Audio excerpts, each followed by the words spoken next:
네, 성도님들 반갑습니다. 오늘 말씀을 전하기 전에 한 가지 질문으로 말씀을 시작해 보려고 합니다. 듣기에 쓴 말과 듣기에 달콤한 말, 이 두 말 중에 어떤 말을 더 선호하십니까? 이해하기 쉽도록 제가 뭐를 준비했는데요. 네, 좋아, 잘하고 있어. 듣기에 좋은 말과 정신 차려, 이러면 안 돼. 이 두 가지 말 중에 어떤 말이 우리에게 더 선호하는 말, 어떤 말을 더 좋아하시나요? 아마도 대부분 듣기에 달콤한 말을 선호할 것 같습니다. 우리 인간은 본능적으로 위로받고 싶어 하고 희망적인 소식을 듣고 싶어 하기 때문입니다. 그러나 중요한 것은 그 말이 진실인지 아닌지입니다. 듣기 좋은 말이 항상 진실을 담고 있는 게 아니고 듣기 싫은 말이 오히려 우리에게 가장 필요한 말일 수 있습니다. 제가 이야기를 하나 꺼내보려고 하는데요. 어떤 사람이 불치병에 걸렸습니다.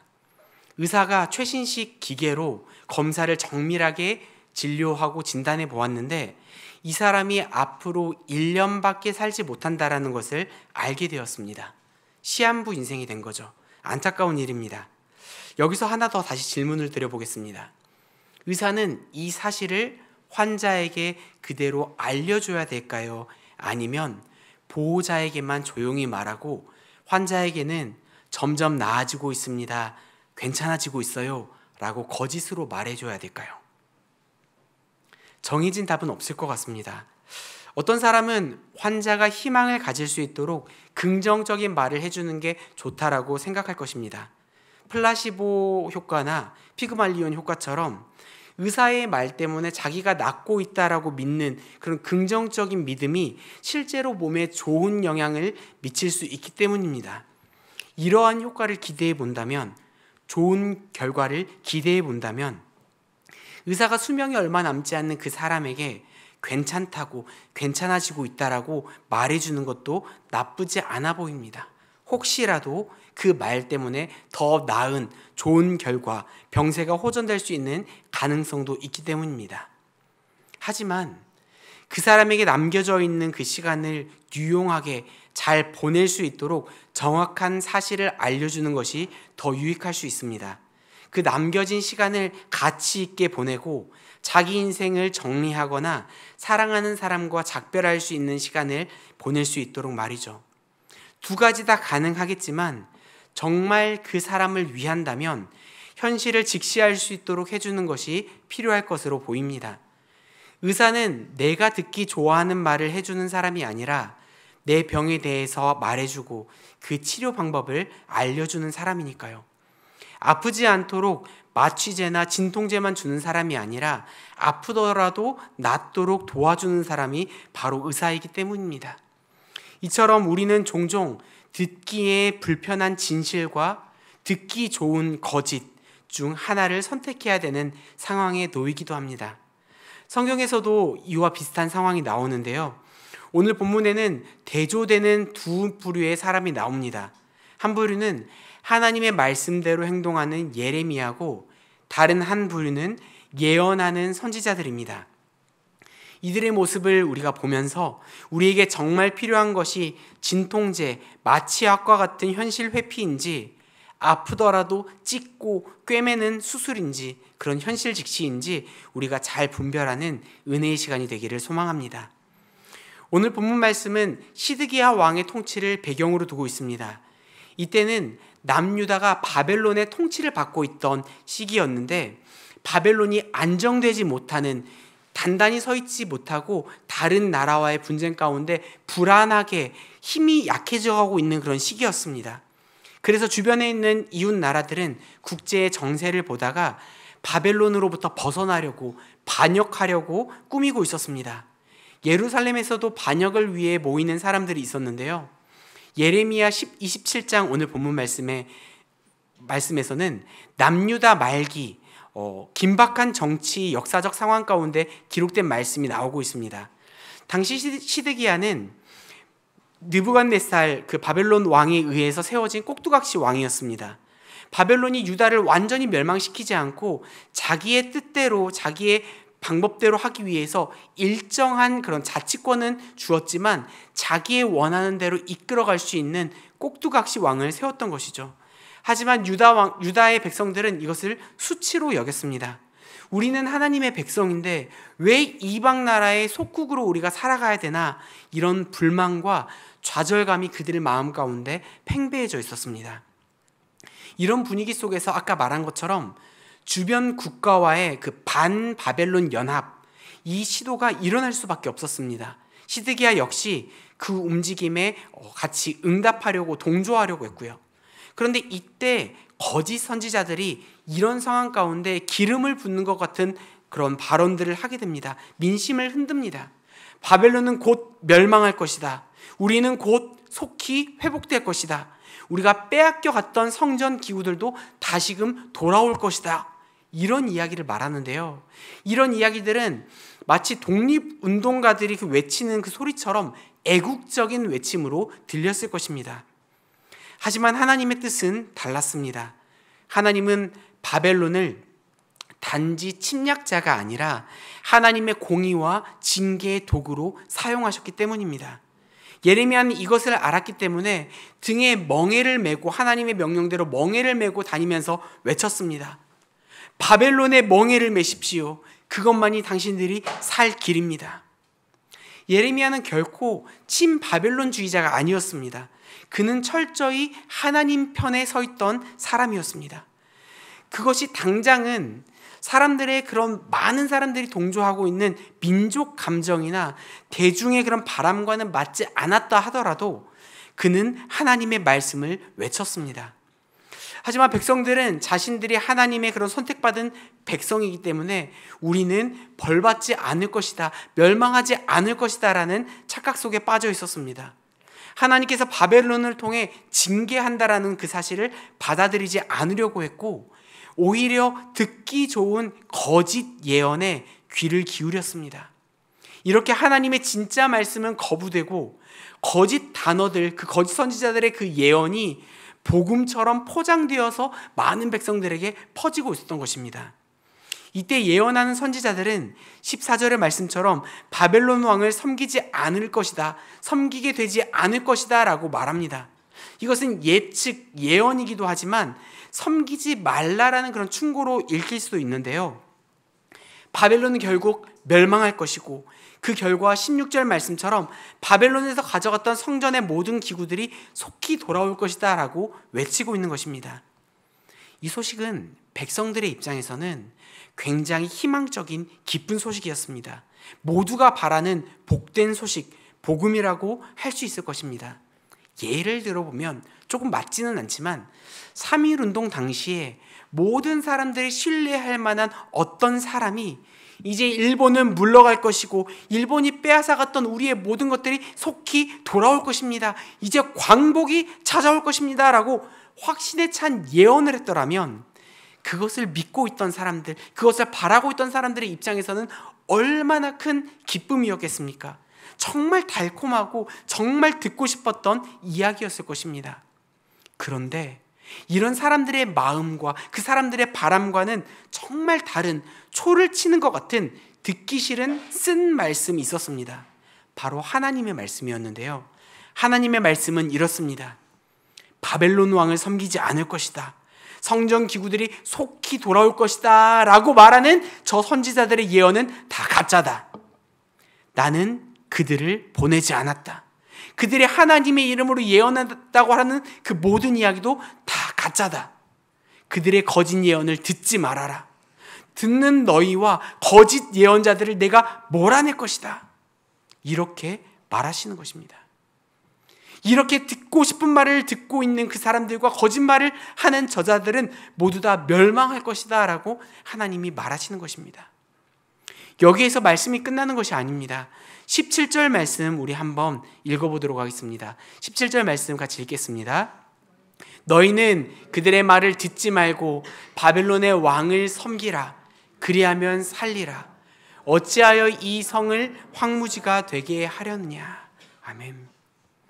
거짓 선지자들의 이야기를 듣지 말고 바벨론의 왕을 섬기라는 이야기를 하고 있습니다.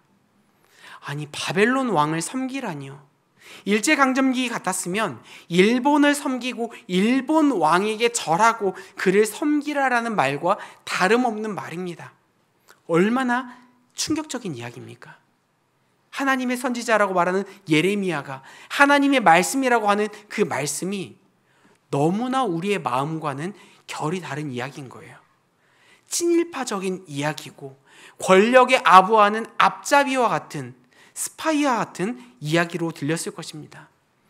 왜 예레미야는, 왜 하나님은 이런 말씀을 하셔야 되는 것일까요? 왜 이런 말씀을 하시는 걸까요? 그것은 그럴 수밖에 없었기 때문입니다. 사람들이 짓는 모든 죄는 그에 따른 벌을 받아야 됩니다. 내가 죄를 지었지만 나는 하나님의 선택받은 사람이니까 벌 받을 필요가 없어. 이런 예외 조항은 없습니다. 하나님은 공의의 하나님이시기 때문에 죄 지은 사람들에게 죄를 주시는 것들이 당연합니다. 그런데 이스라엘 백성들은 이 사실을 믿을 수 없었고 믿고 싶지도 않았습니다. 반복되는 이스라엘의 그런 역사 가운데에서도 그것들을 확인해 볼 수 있는데요. 옛날로 돌아가면 사무엘상 4장의 말씀에서 이스라엘과 블레셋이 전쟁을 하고 있는 장면이 나옵니다. 이스라엘이 블레셋 앞에서 크게 패배하게 되자 싸우는 그 이스라엘 백성들이 왜 우리가 져야 되지? 이스라엘 장로들이 그래서 사람들에게 이런 이야기를 하게 됩니다. 여호와께서 어찌하여 우리에게 오늘 블레셋 사람들 앞에서 패하게 하셨는고, 여호와의 언약궤를 실로에서 우리에게로 가져다가 우리 중에 있게 하여 그것으로 우리를 우리 원수들의 손에서 구원하게 하자 하니, 이에 백성이 실로에 사람을 보내어 그룹 사이에 계신 만군의 여호와의 언약궤를 거기서 가져왔고, 엘리의 두 아들 홈리와 비니하스는 하나님의 언약궤와 함께 거기에 있었더라. 전쟁에서 패배하게 되자 그 패배감에 있던 그 사람들의 그 상황을 반전시키기 위해서 하나님의 임재를 상징하는 하나님의 언약궤를 가져오게 됩니다. 전쟁터로 하나님의 언약궤, 그것을 가져오게 돼요. 언약궤가 도착하자 이스라엘의 그 모든 군사들은 큰 소리를 내면서 환호하게 됩니다. 하나님의 언약궤가 왔어. 하나님께서 오셨어. 우리는 절대 지지 않아. 큰 외침을 하며 사기가 완전 하늘 끝까지 치솟게 됩니다. 근데 그 큰 소리를 듣고 나서 블레셋 사람들이 깜짝 놀라서 이게 무슨 소리냐? 전쟁에서 지고 있던 저들이 갑자기 왜 저런 큰 소리를 내느냐? 확인을 해보니까 하나님의 언약궤가 왔다라는 것을 그들이 알게 된 것입니다. 그거를 듣고 블레셋 사람들이 굉장히 두려워 떨었습니다. 아직까지 하나님께서 이스라엘 백성들을 하셨던 그 모든 것들을 기억하고 있던 블레셋 사람들이 하나님의 언약궤가 왔으니 우리는 이제 어떻게 할까? 우리는 이제 지게 되었다. 어떡하지? 다들 걱정하고 두려워하고 떨고 있었습니다. 그런데 이 불안하고 떨고 있던 그 상황 가운데서 억지로 용기를 내서 그래도 한번 힘을 내보자 다들 마음을 모아서 이스라엘을 공격하게 되었는데, 모두의 예상과는 너무나도 다르게 이스라엘 백성들이 크게 패하게 되고 하나님의 언약궤는 블레셋 사람들의 손에 빼앗기게 됩니다. 그리고 제사장이었던 홈리와 비느하스는 죽게 됩니다. 우리는 선택받은 하나님의 백성이야. 하나님의 언약궤가 우리와 함께하니 우리는 절대 패배하지 않을 거야.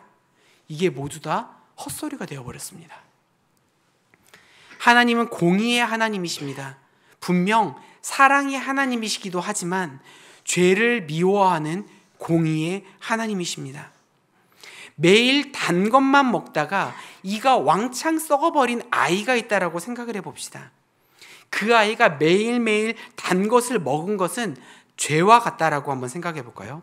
그리고 그 아이의 이가 썩게 된 것은 죄에 따른 벌이라고 한번 생각해 봅시다. 하나님께서는 그 아이를 이가 다 썩은 상태에서 가만히 놔두도록 내버려 두지 않은 부모님과 같습니다.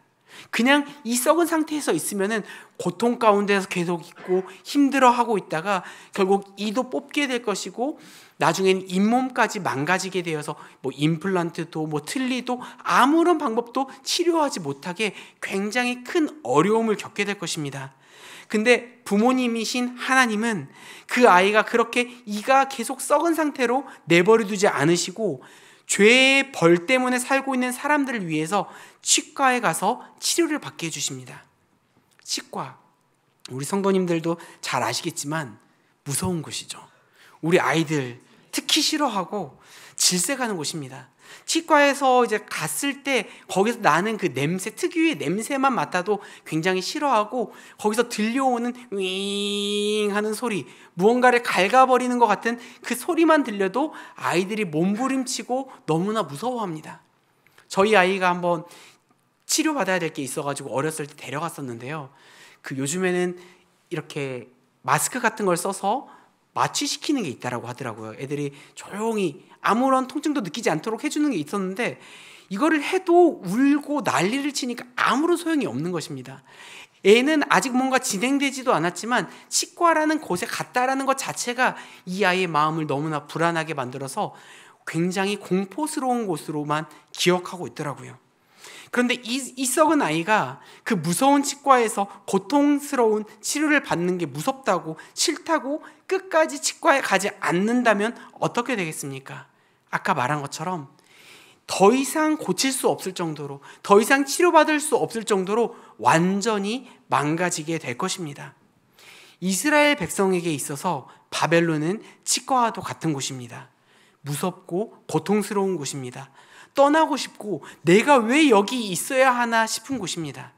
하나님이 정말 계신다면 날 여기에서 어서 떠나게 해주시고 속히 집으로 돌아갈 수 있도록 부모님의 마음을 만지셔서 집으로 빨리 갈 수 있도록 해줘야 될 것 같은 곳이 바로 이런 치과, 바벨론이라는 것이죠.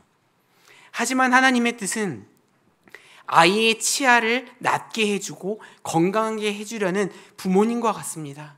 고통스럽긴 하겠지만 이 시간이 그들에게 분명 유익하기 때문에 하나님께서 약속하신 그 시간까지 그곳에서 있도록 허용하시는 것입니다.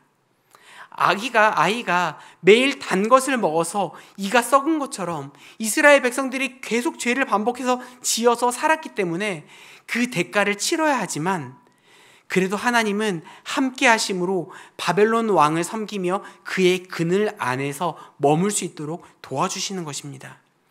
바벨론 왕을 섬기지 않고 그와 대적하게 되면 일어나게 될 결과는 성이 황무지가 되는 것입니다. 그렇기 때문에 폭우가 쏟아지고 있을 때 우산 아래에 숨든 바벨론의 치아 아래에서 우선 머물 수 있도록 해주시는 것입니다. 예언하는 선지자들, 거짓을 예언하는 그 사람들은 바벨론이 빼앗아간 성전의 기구들이 속히 돌아올 것이다 라고 이야기하는데 하나님은 예레미야를 통해서 이렇게 말씀하십니다. 21절과 22절 말씀 우리 함께 읽어보도록 하겠습니다. 21절과 22절 말씀입니다. 만군의 여호와 이스라엘의 하나님께서 여호와의 성전과 유다의 왕의 궁전과 예루살렘에 남아있는 그 기구에 대하여 이와 같이 말씀하셨느니라. 그것들이 바벨론으로 옮겨지고 내가 이것을 돌보는 날까지 거기에 있을 것이니라. 그 후에 내가 그것을 올려와 이곳에 그것들을 되돌려 두리라. 여호와의 말씀이니라. 아멘. 하나님께서는 말씀하십니다. 너희가 빼앗겨간 그 바벨론에 있는 성전 기구 말고 지금 성전에 남아있는 왕의 궁전과 예루살렘에 있는 모든 기구까지도 다 바벨론에 빼앗겨갈 것이다 라고 말하십니다. 이스라엘의 예언자들은 지금 성전과 궁전 그리고 여기 남아있는 성전의 기구들이 자신들의 힘과 능력으로 남아있는 것처럼 생각하지만 그것은 성경에서 말하기를 바벨론 왕 느부갓네살 왕이 가져가지 않았기 때문에 남아있는 것이었습니다. 왕이 가져가지 않아서 남아있던 것을 하나님이 도우셨다. 하나님이 바벨론에 우리에게 빼앗겨간 것까지도 다시 돌려주실 것이다 라고 사람들을 선동하면서 지금 남아있는 것들 모두 다 선동하고 있는 그런 상황 가운데서 하나님께서는 그거 아니야. 지금 이거는 왕이 안 가져갔기 때문에 남아있는 거지, 너희 그렇게 생각하지? 내가 지금 너희에게 남아있는 모든 것들까지도 바벨론으로 다 옮겨버릴 거야 라고 말씀하시는 겁니다. 아직 이스라엘 백성들의 마음 가운데는 의지할 것들이 있어요. 아직도 자기의 자아와 의지가 너무나 많이 남아있어서 이것을 내려놓지 못하고 있기 때문에 하나님은 그들을 아주 밑바닥까지, 그들의 가장 깊은 바닥을 보게 하시며 힘을 완전히 뺄 수 있도록 하나님께서는 계속해서 이끌어가고 계시는 것입니다. 우리가 제자리에서 높이 뛰기 위해서는 먼저 해야 되는 게 한 가지가 있거든요. 뭔지 혹시 아시나요? 제자리에서 높이 뛰기 위해서는 먼저 해야 될 필수적인 것은 무릎을 굽혀야 됩니다. 무릎 굽히는 게 귀찮다고, 내가 왜 더 이렇게 내리면서 힘들어 해야 되냐고, 내려가는 것조차 무릎을 너무나 싫어서 무릎을 굽히지 않고 그대로 편채로 무릎을 꼿꼿이 세운 상태에서 뛰려고 한다면 아무리 큰 힘을 준다고 해도, 제가 한번 보여드리겠습니다. 거짓이 아닌 진실입니다. 네, 무릎을 편 상태에서는 아무리 힘이 있는 사람이라 하더라도 높이 뛸 수가 없습니다.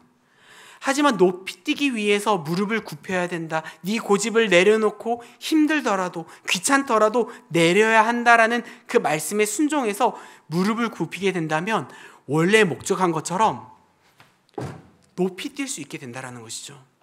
모든 운동이나 악기 연주에 있어서도 마찬가지입니다. 힘을 빼야 됩니다. 겸손한 모습으로 내 어깨에 들어간 힘을 내려놓고 내 주먹이 쥐고 있는 힘을 뺀 뒤에 시키는 대로 하게 된다면 그 모든 것들이 능숙하게 진행하게 됩니다. 사랑하는 성도님들, 지금 하나님께서는 우리에게 이렇게 말씀하시는 것 같습니다. 힘을 빼라. 너희의 자아를 내려놓고 나에게 돌아와라. 아프지만 그게 치료다. 불편하지만 그게 회복이다. 하나님은 단순히 우리를 힘들게 하려고 하시는 분이 아니십니다. 하나님은 사랑의 하나님이십니다. 하지만 동시에 공의의 하나님이십니다. 우리의 죄를 그냥 덮어두지 않고 그 죄를 다루기 위해서, 이것들을 치료하기 위해서 때로는 우리가 원하지 않은 고통의 자리로 우리를 이끌어 가십니다. 그러나 그 자리에서 버티고 믿음으로 견디는 자는 반드시 회복의 날을 맞이하게 됩니다. 본문 마지막 22절에서 하나님은 이렇게 말씀하십니다.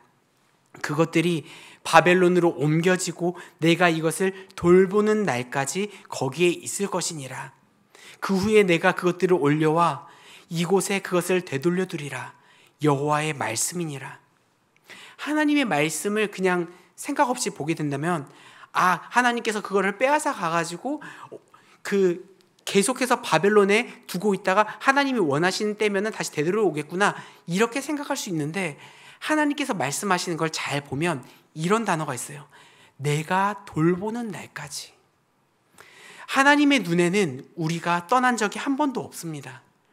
우리는 지금 바벨론과 같은 고통의 순간에 있다 하더라도 하나님께서 돌보시는 날, 그 날을 예비하고 계십니다. 그 날은 반드시 옵니다.